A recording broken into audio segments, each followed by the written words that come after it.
नमस्कार, मैं हूं दीपक मुनि और आप हैं मेरे साथ दे टीवी पर। तो यूरोपियन यूनियन के बाद अब अमेरिका भी भारत पर सैंक्शंस लगाने की तैयारी में है। आप इसको वार्निंग कॉल कह लीजिए या खुली धमकी। पर यूएस के सेनेटर लिंडसे ग्राहम ने लाइव टीवी पर कहा कि अगर भारत रशिया से ऑयल खरीदना बंद नहीं करेगा तो हम भारत की इकोनॉमी को क्रश कर देंगे। इस तरह की भाषा, इस तरह का एटीट्यूड, इस तरह का अप्रोच भारत और यूएस के रिलेशंस में पहले शायद ही कभी देखने को मिला होगा। और ये जो सेनेटर है लिंडसे ग्राहम, यूएस में ये कोई सड़क छाप नेता नहीं है, रिपब्लिकन पार्टी में सीनियर लीडर है और डोनाल्ड ट्रंप के काफी करीबी माने जाते हैं। इसलिए आप समझ सकते हैं कि इस समय यूएस में फ्रस्ट्रेशन का लेवल क्या है। और ये फ्रस्ट्रेशन इसलिए है क्योंकि डोनाल्ड ट्रंप पुतिन को पीस डील के लिए मनवा नहीं पाए। अच्छा, ये एरोगेंस की भाषा अकेले भारत के लिए नहीं है, इसमें चाइना और ब्राजील भी शामिल है। ये पूरा angle west versus BRICS countries को बनाने की कोशिश की जा रही है। अभी आपने देखा होगा कि लास्ट वीक यूरोपियन यूनियन ने भारत की एक ऑयल रिफाइनरी पर सैंक्शंस लगा दिए। वजह थी कि कंपनी में यूएस की सरकारी ऑयल कंपनी रोसनेफ्ट के 49% शेयर्स हैं। 15 से 20 बिलियन डॉलर वर्थ के पेट्रोलियम प्रोडक्ट्स भारत से यूरोपियन कंट्रीज में एक्सपोर्ट किए जाते हैं। ये सैंक्शन जब लागू हो जाएंगे, शायद 2 सितंबर इसकी डेट है, तो इसका असर दोनों साइड देखने को मिलेगा। 15 से 20 बिलियन का व्यापार कम नहीं होता।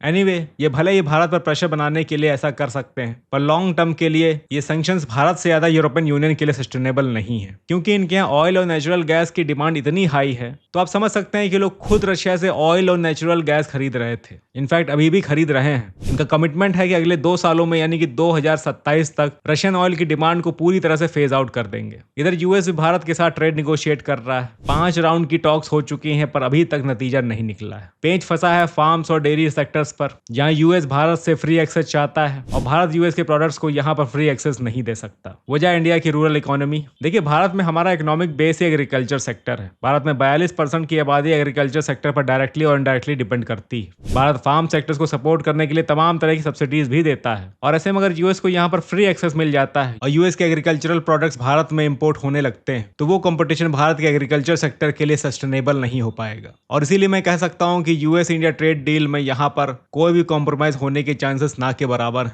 यूएस भले यहीं पर अड़ा है, पर मुझे लगता नहीं कि ये पॉसिबल हो पाएगा। इसलिए इधर ट्रेड डील में कोई प्रोग्रेस ना होना और उधर ये रशियन सैंक्शंस, पॉसिबिलिटी हाई है कि भारत को बिना किसी ट्रेड डील के रेसिप्रोकल टैरिफ और साथ में ये रशिया वाले सैंक्शंस भी फेस करने पड़ जाएं। और भारत के लिए एक वर्स्ट केस सिनेरियो है, जिसकी पॉसिबिलिटीज इसलिए हाई हैं क्योंकि यूएस में प्रेसिडेंट इस वक्त डोनाल्ड ट्रंप है। डोनाल्ड ट्रंप अपने नॉन प्रैग्मेटिक और बेहद एब्सर्ड येट बोल्ड डिसीजंस के लिए जाने जाते हैं। ये कॉन्सिक्वेंसेस के बारे में उतना नहीं सोचते। और फिर ये पहला साल है, और पहला साल चाहे भारत में हो चाहे यूएस में हो, सरकारें हाइपर एक्टिव मोड पर रहती हैं। इसलिए ऐसा पॉसिबल है कि भारत को बिना किसी ट्रेड डील के ये सैंक्शंस एडिशनली फेस करने पड़ जाएं। अच्छा, रही बात वेवर्स की, तो मुझे पर्सनली ये भी नहीं लगता कि भारत को अब और ज्यादा रशियन ऑयल खरीदने के लिए वेवर्स मिलेंगे। आपने सुना है लिंडसे ग्राहम को बोलते हुए कि ये पैसा जो रशिया को ऑयल बेचकर मिल रहा है भारत से, चीन से, ब्राजील से, ये एक ब्लड मनी है, यानी ऐसा पैसा जो खून में सना हुआ है। तो सिचुएशन आप समझ सकते हैं कि कितनी ज्यादा क्रिटिकल हो चुकी है। रशिया यूक्रेन वॉर में डोनाल्ड ट्रंप पिछले 6 महीने से पीस कराने की कोशिश में लगे हुए थे। तमाम बातें, तमाम मुलाकातें सब बेकार गई, और अब यूएस वही कर रहा है जो यूरोप और यूक्रेन के प्रेसिडेंट ज़ेलेंस्की हमेशा से चाहते थे,